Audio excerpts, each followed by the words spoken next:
नमस्कार.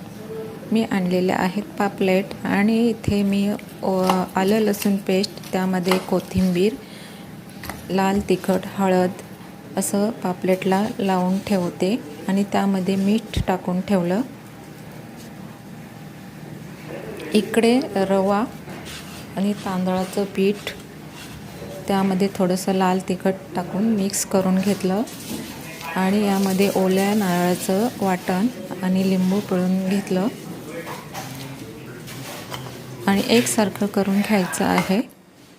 इथे मी तव्यावर तेल तापत ठेवलेलं आहे आणि रवा लावून तव्यावर फ्राय करून घेणार आहे. इथे छानपैकी रवा लावून घ्यायचा आणि तव्यावर फ्राय करायला ठेवत आहे. इथे सर्व पापलेट मी तव्यावर फ्राय करायला ठेवले.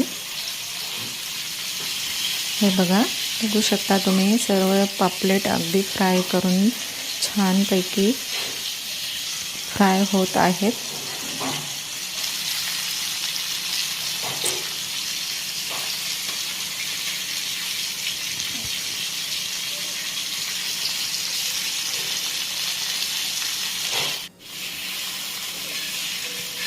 इथे आपले सर्व पापलेट छान फ्राय झालेले आहेत.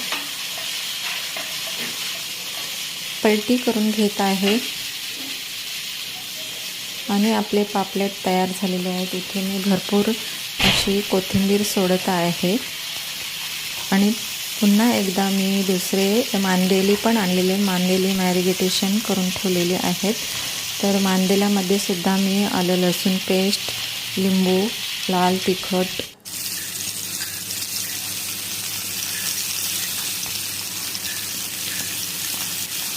टाकून घेतलेलं आणि एकसारखं करून तव्यावर फ्राय करायला घेतली.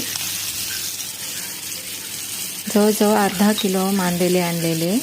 अशा पद्धतीने मी सर्व साहित्य लावून ठेवलं होतं आणि इथे मी तव्यावर फ्राय करत आहे.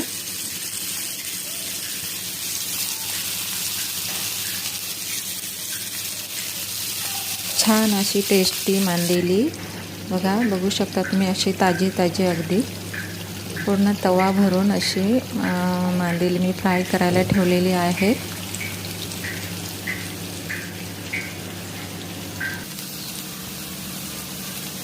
छान अशी कुरकुरीत आपली मांदेली एकदम तयार झालेली आहेत.